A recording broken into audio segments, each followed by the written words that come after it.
Class 8 English poem, The Ant and the Cricket Stanza. Question and answers. Stanza 1. A silly young cricket, accustomed to sing through the warm, sunny months of gay summer and spring, began to complain when he found that, at home, his cupboard was empty and winter was come. Questions, answers. Question 1. Who is the central character of the poem? Answer. A silly young cricket. Question 2. What was the cricket accustomed to doing during summer and spring? Answer. He was accustomed to singing and enjoying himself. Question 3. What seasons are described as warm and sunny? Answer. Summer and spring. Question 4. What happened when winter came? Answer.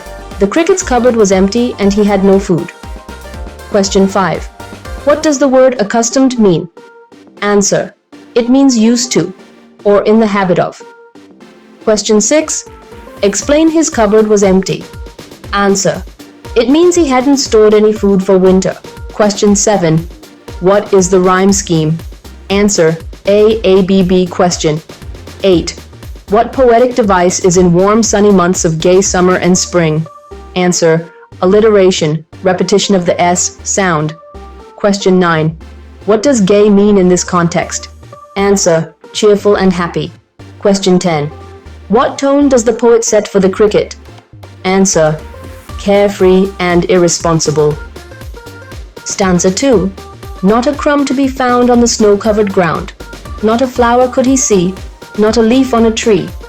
Oh, what will become, says the cricket, of me?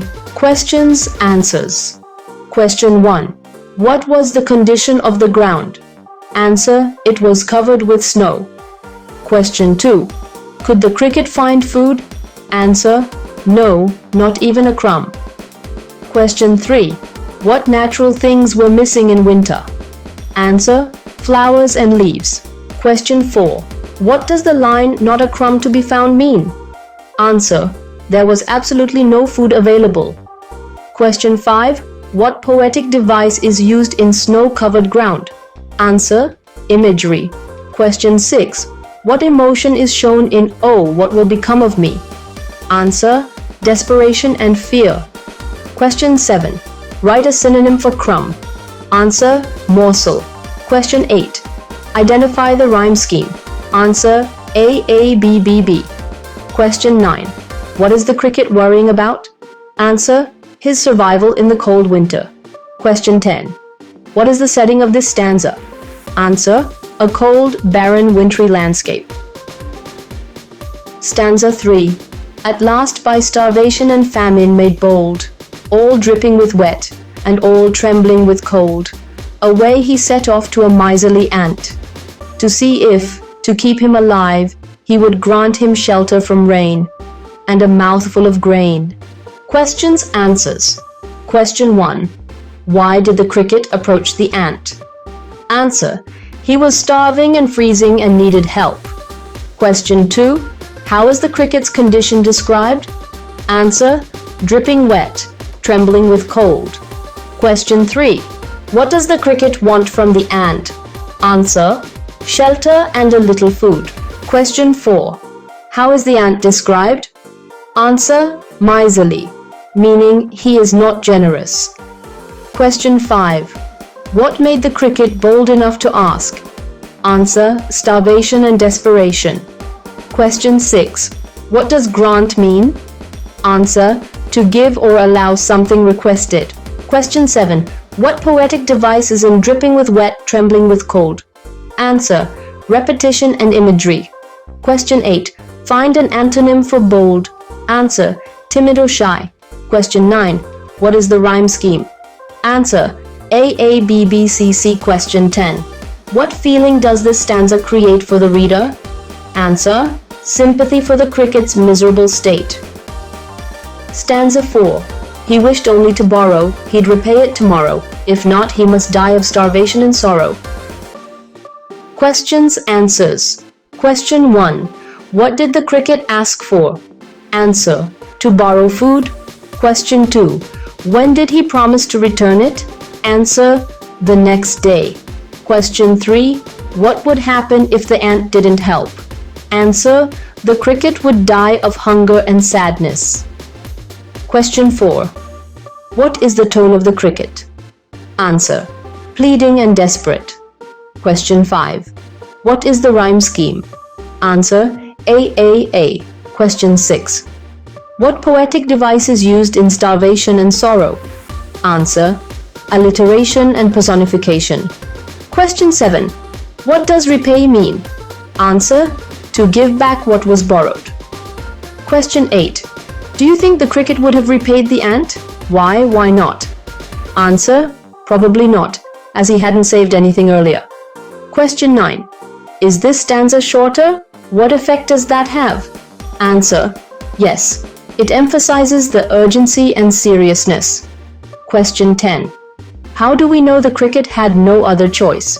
Answer: because he says he would die otherwise. Stanza 5. Says the ant to the cricket, I'm your servant and friend, but we ants never borrow, we ants never lend. But tell me, dear cricket, did you lay nothing by when the weather was warm? Quoth the cricket, not I.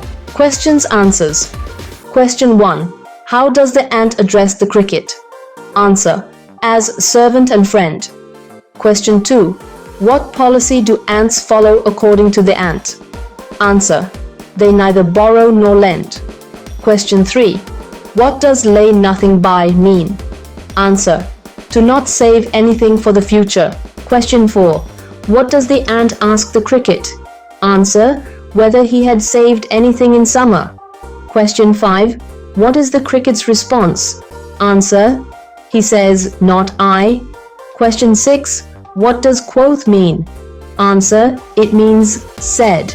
Question 7. What is the tone of the ant? Answer: critical and slightly mocking. Question 8. Identify the rhyme scheme. Answer: AABB. Question 9. Is the ant being helpful or harsh? Answer: he is being harsh. Question 10. What lesson does the ant try to teach? Answer: the importance of saving and planning ahead. Stanza 6. My heart was so light that I sang day and night, for all nature looked gay. You sang, sir, you say?